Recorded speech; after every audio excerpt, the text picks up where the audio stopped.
တောင်တန်းလေးတွေကြားထဲမှာလူတွေချစ်ခင်စီလုံးနေတဲ့ရွာလေးတစ်ရွာရှိတယ်။ညတိုင်းမီးအိမ်လေးတွေထုံပြီးကလေးတွေကကစားနေကြတယ်။လူကြီးတွေကလည်းအလုပ်ပြီးလို့အနားယူနေကြတယ်။ရွာလေးဟာအေးချမ်းနေခဲ့တယ်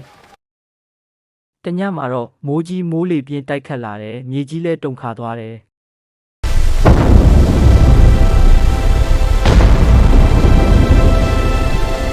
ရွာဝင်ဘက်ကနေအကောင်ကြီးကြီးတစ်ကောင်လာနေတာကိုလူတွေမြင်လိုက်တယ်။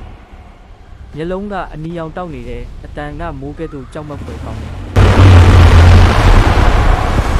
ကောင်ကြီးကအိမ်ခေါင်မိုးတွေဖြတ်တယ်။စပားချင်းတွေလှန်တယ်။လူတွေကြောက်လန့်ပြီးထွက်ပြေးကြတယ်။ရွာထဲမှာငိုတန်တွေပြည့်နေတယ်။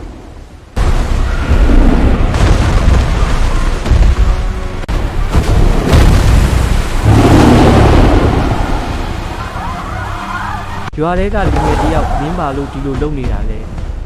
လို့အော်မေးလိုက်တယ်ကောင်ကြီးကရက်လိုက်တယ်မျက်လုံးထဲမှာမီးတောက်မရှိတော့ဘူး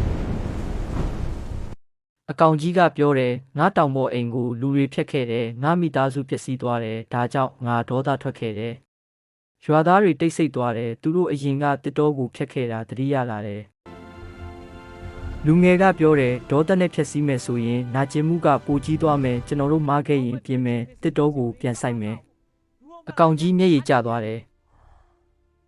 နောက်တနေ့မှစပြီးရွာသားတွေတစ်ပင်တွေပြန်ဆိုင်ကြတယ်အကောင်ကြီးလည်းရွာကိုမဖြတ်တော့ဘူးအေးချမ်းမှုပြန်လာတယ် Let this be a symbol of our shared future. Together we will make it grow. သင်ခန်းစာကတော့ဒေါသနဲ့ဖြည့်ရှင်းရင်ပိုပျက်စီးတယ်နားလည်မှုနဲ့ဖြည့်ရှင်းရင်ငြိမ်းချမ်းမှုပြန်ရတယ်